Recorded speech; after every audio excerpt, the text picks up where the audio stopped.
when they said that I could help host the festival this year, they said, would you do some stand-up comedian stuff?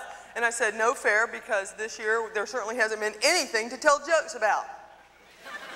You know, I was thinking like, the other day someone told me, and this is true, that Tonya Harding is going to be on American Gladiators. You know, and yeah, which is like Crossfire, except they don't sit down.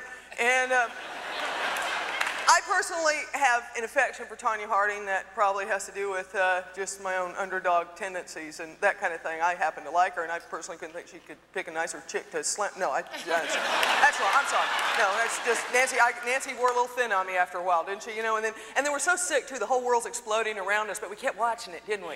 You know, Rwanda, Bosnia, Haiti, everything is going to hell, and then we just kept watching it. Just see what these two little ice skaters are doing to each other. It was an ultimate cat fight, like out of high school or something. It's like, you know, the one who never got picked for cheerleading and the head cheerleader. Yes, guess whose side I was on.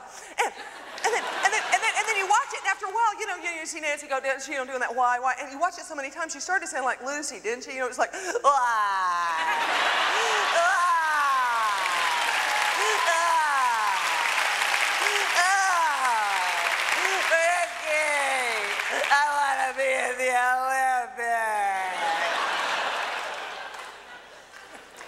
You can paint the downfall of humanity in different ways. I would like to be apocalyptic and give a better illustration than the fact that I paint the downfall of humanity in the fact that the Menendez boys had groupies at their trial. Yeah, that ought to be in Revelation. I believe it is. There was actually a girl on TV who said, like, Lyle and Eric are so cute, there's no way they could have killed anyone. You now have to look like a murderer. I know, they look like waiters in Marina Del Rey, California or something. It's like, hi, Lyle, this is Eric, we'll be your waiters. Today's special is Chilean sea bass. We have ratatouille, shiitake mushrooms. We'll be right back with your sparkling water after we drive home and kill our parents. You just want to go, Lyle, Eric, your probation officer, Ms. Bobbitt. No, just no.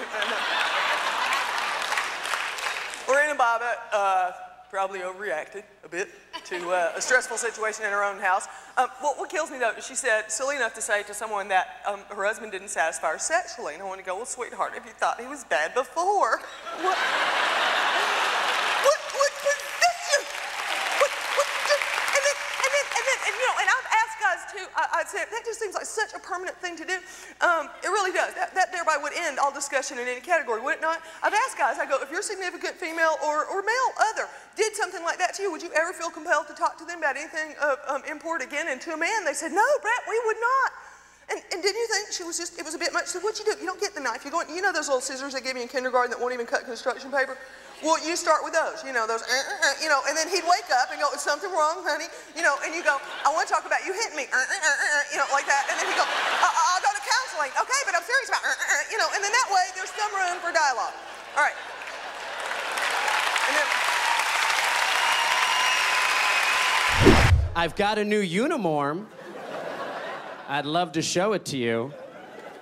And she actually wrote back and wrote, how do I know it's you? And I just wrote, look under your bed. You know what you'll never hear come out of a Middle Eastern dad's mouth? I'm glad you're following your dreams.